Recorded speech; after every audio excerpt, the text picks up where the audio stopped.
सभी विद्यार्थियों का, सभी अभिभावकों का, सभी शुभचिंतकों का टीम प्रिंस तारनगर यूट्यूब चैनल पर स्वागत है। हम अपनी इस श्रृंखला में नामकरण पढ़ते जा रहे हैं।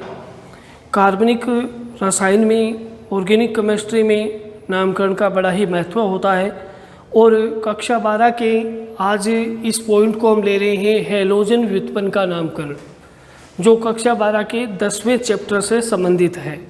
तो देखिए, हैलोजन व्युत्पन्न का नामकरण कैसे किया जाता है। सामान्य पद्धति में एल्किल हैलाइड कहा जाता है, इनको एल्किल हैलाइड के नाम से जाना जाता है और IUPAC पद्धति में इनको हैलो एल्केन कहा जाता है, हैलो एल्केन कहा जाता है। तो इस तरीके से इनका नामकरण हम ध्यान में रखेंगे।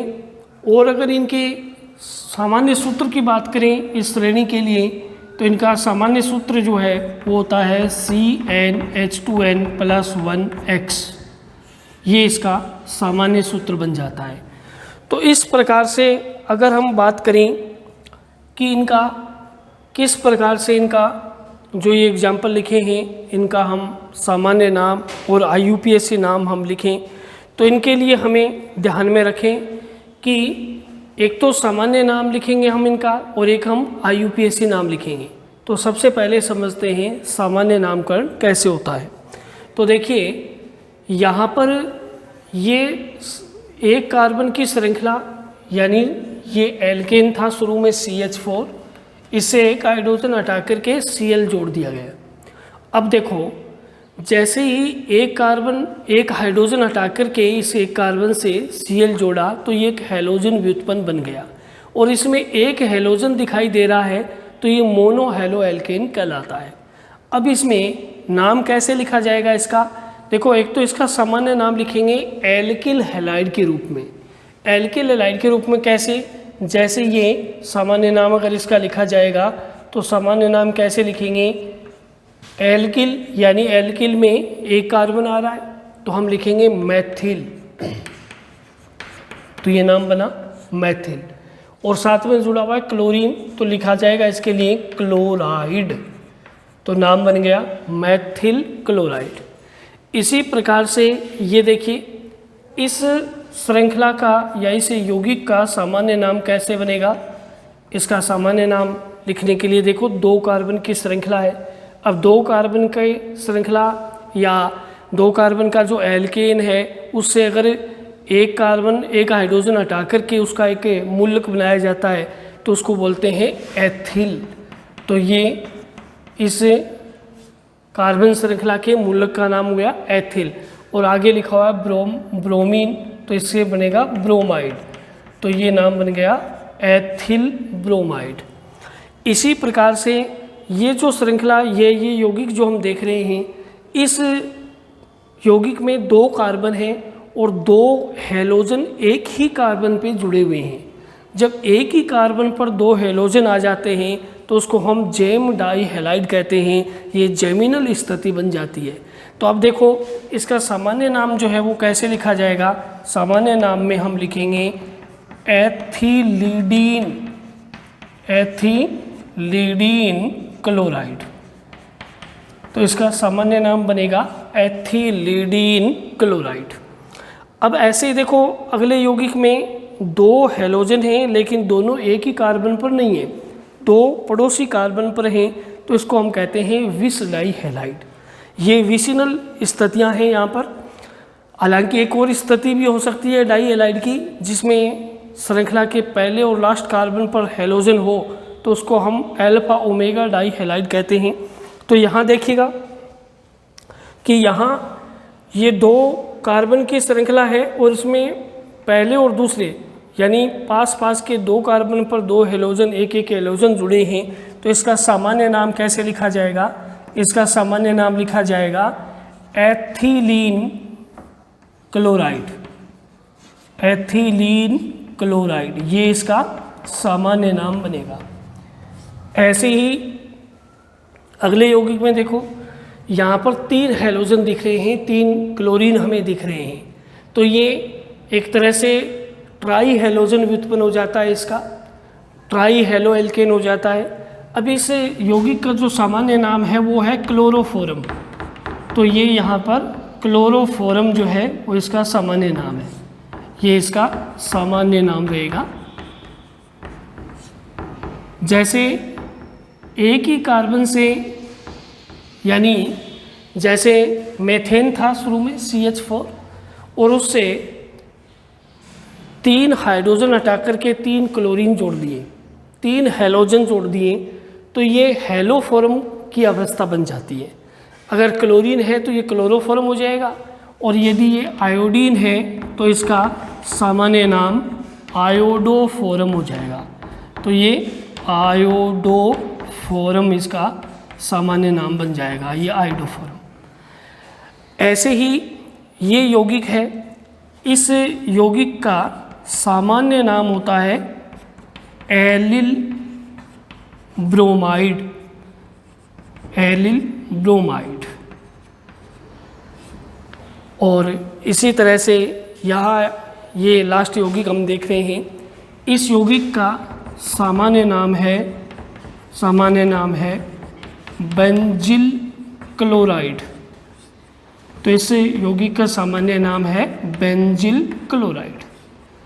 अब देखिए, इन सभी यौगिकों के हम IUPAC नाम लिखेंगे, और IUPAC नाम में किन किन नियमों का या किन बातों का ध्यान में रखना है वो आपको भी बताया जाएगा। सबसे पहले इसको देखते हैं।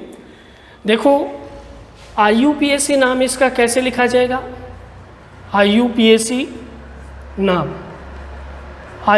नाम में देखिए, जैसे हेलो एल्केन के रूप में हम लिखेंगे, तो हेलो का अर्थ है कि जो हेलोजन है उसको पहले लिखा जाएगा। जैसे इसमें हेलोजन कौन आया? क्लोरो आया, यानी क्लोरीन आया, तो क्लोरीन के लिए लिखा जाएगा क्लोरो। और एक कार्बन की श्रृंखला है ये, तो ये आ जाएगा मेथेन, तो नाम हो जाएगा क्लोरोमेथेन। ऐसे ही यहाँ इस दूसरे यौगिक का IUPAC नाम, इसका IUPAC नाम देखो कैसे लिखा जाएगा। 2 की श्रृंखला है, ब्रोमीन है, तो सबसे पहले ब्रोमो, और 2 की श्रृंखला को हम क्या कहते हैं? एथेन, तो नाम बनेगा ब्रोमो एथेन। इसी तरीके से यहाँ हम देखें तो इस कार्बन पर 2 हैलोजन लगे हुए हैं, तो इसी से नंबरिंग करते हुए हम इसका IUPAC नाम लिखेंगे। देखो कैसे, IUPAC नाम इसका लिखा जाएगा। देखो, जैसे यहाँ ब्रोमो लिखा, यहाँ क्लोरो लिखा, वैसे ही क्लोरो यहाँ लिखा जाएगा, लेकिन ये 2 बार आ गया तो इसमें डाई पूर्व लगन और लगेगा। तो देखो, इनकी स्थितियाँ लगाएंगे, 1,1 die chloro, 1,1 die chloro ethane, ये इसका IUPAC नाम बनेगा। इसी तरीके से ये जो अगला यौगिक है, इसका IUPAC नाम कैसे लिखा जाएगा? देखिए, इसमें 2 हैलोजन एक ही कार्बन पर नहीं है, 2 पड़ोसी कार्बन पर है, तो इसका IUPAC नाम लिखने के लिए 1,2 die chloro ethane, 1,2 die chloro ethane, ये इसका IUPAC नाम लिखा जाएगा। अब देखो, ये जो क्लोरोफॉर्म है, इसका IUPAC नाम कैसे लिखेंगे? तो इसमें देखो, 3 क्लोरीन है, एक ही कार्बन है, तो ट्राई क्लोरोमेथेन, ये इसका IUPAC नाम बनेगा, ट्राई क्लोरोमेथेन, ये इसका IUPAC नाम बनेगा। इसमें स्थितियाँ लगाने की आवश्यकता नहीं पड़ेगी क्योंकि एक ही कार्बन है। अगले में देखो, इसी तरीके से जैसे क्लोरोफॉर्म का IUPAC नाम लिखा है, वैसे ही इस आयोडोफोरम का IUPAC नाम लिखा जाएगा। अब इसमें हम क्या लिखेंगे? देखो, ट्राई आयोडोमेथेन, तो ये ट्राई आयोडोमेथेन जो है वो इसका IUPAC नाम यहाँ पर लिखा जाएगा। अब देखो ये जो एग्जाम्पल है इसमें समझना आपको ज़रूरी होगा, समझे आप। देखो इसमें ये जो संरचना है इतनी, इसका नाम है एलिल और साथ में लगा दिया हेलोजन यानी ब्रोमाइड, द्विबंध भी आ गया। तो द्विबंध को महत्व देते हुए यहाँ से नंबरिंग की जाएगी ऐसे, और क्या नाम लिखा जाएगा। देखो ये 3 पर कौन आ गया, IUPAC नाम देखें तो IUPAC नाम कैसे लिखा जाएगा। 3 पर कौन आ गया, ब्रोमो, तो 3 ब्रोमो, और 3 की श्रृंखला है, डबल बंध भी है, तो नाम लिखेंगे 3 ब्रोमो प्रोपी, या इसको 3 ब्रोमो प्रोप 1 इन भी लिखा जा सकता है। बाकी 3 ब्रोमो प्रोपिन लिख दिया तो प्रोपिन लिखते ही पता है कि ये जो 3 ब्रोमो लिखा है वो इस डबल बंध के सापेक्ष 3 नंबर कार्बन पर ब्रोमो है, इसलिए लिखा गया है। लेकिन इसके साथ में एक चीज़ और समझने वाली है और वो बहुत ही आवश्यक है। जैसे अगर ये एग्जाम्पल ये नहीं होता, हेलोजन से संबंधित नहीं होकर के ये एग्जाम्पल एल्कोहल से संबंधित होता, मान लो जैसे ये एग्जाम्पल ऐसे होता, ये एग्जाम्पल ऐसे होता, इसमें इस तरीके से लिखा होता, तो अब इस यौगिक का सामान्य नाम क्या होता। इस यौगिक का सामान्य नाम होता एलिल एल्कोहल, सामान्य नाम होता एलिल एल्कोहल। लेकिन अब इसका अगर IUPAC नाम लिखते तो वो IUPAC नाम में नंबरिंग यहाँ से नहीं करते। अब डबल बंध को महत्व नहीं दिया जाता, अब सबसे पहले प्रायिकता दी जाती इस OH समूह को, क्रियात्मक समूह को, तो नंबरिंग इधर से होती 1 2 3। अब इसका IUPAC नाम कैसे लिखा जाता। IUPAC में कोई यहाँ प्रतिस्थापी नहीं है, तो इसमें सीधा इसकी श्रृंखला का नाम लिखा जाता। कार्बन श्रृंखला को हम क्या कहते हैं, यहाँ 3 की श्रृंखला है तो प्रोप, और यहाँ डबल बंध कितने पर है, 2 पर है, तो प्रोप 2 इन 1 ओल, ये इसका IUPAC नाम होता। तो इन दोनों एग्जाम्पल में अंतर क्या है, इसकी नंबरिंग हमने यहाँ से क्यों की, क्योंकि इसमें हेलोजन आ रहा है और हेलोजन की बजाय द्विबंध को महत्व दिया गया और नंबरिंग यहाँ से की गई। लेकिन यहाँ इस एग्जाम्पल में द्विबंध के साथ में क्रियात्मक समूह OH भी आ गया और इसको महत्व देते हुए नंबरिंग इधर से की गई है। तो इसको, इन दोनों को ध्यान में रखना आपको बहुत ज़रूरी है। आप ध्यान में रखना, क्योंकि ये एग्जाम्पल हेलोजन से संबंधित नहीं है, एल्कोहल से संबंधित है, लेकिन इन चीज़ों को आपको स्पष्ट पता होना चाहिए कि यहाँ इनके नाम क्या होंगे। देखो अगला यहाँ पर ये एग्जाम्पल लिखा गया है। अब इसमें देखो सामान्य नाम है बेंजिल क्लोराइड। अब यहाँ इसका अगर IUPAC नाम लिखना है तो IUPAC नाम कैसे लिखा जाएगा इसका, देखो ये 1 कार्बन की श्रृंखला बनेगी और ये यहाँ पर क्लोरो और ये यहाँ फेनिल, तो IUPAC नाम बनेगा क्लोरो फेनिल।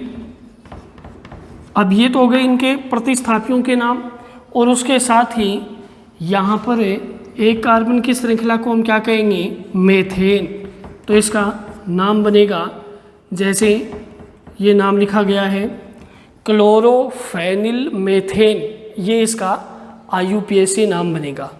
तो इस क्लास में हमने पढ़ा हेलोजन व्युत्पन्न का नामकरण, जो कि 12वीं क्लास के 10वें चैप्टर से संबंधित है। बहुत सारे एग्जाम्पल यहाँ पर लिख करके आपको नियमों से और इनके सामान्य नाम से, IUPAC नाम से परिचित करवाया है। और अगली क्लास में हम किसी अन्य सजातीय श्रेणी के नामकरण के साथ फिर मिलते हैं।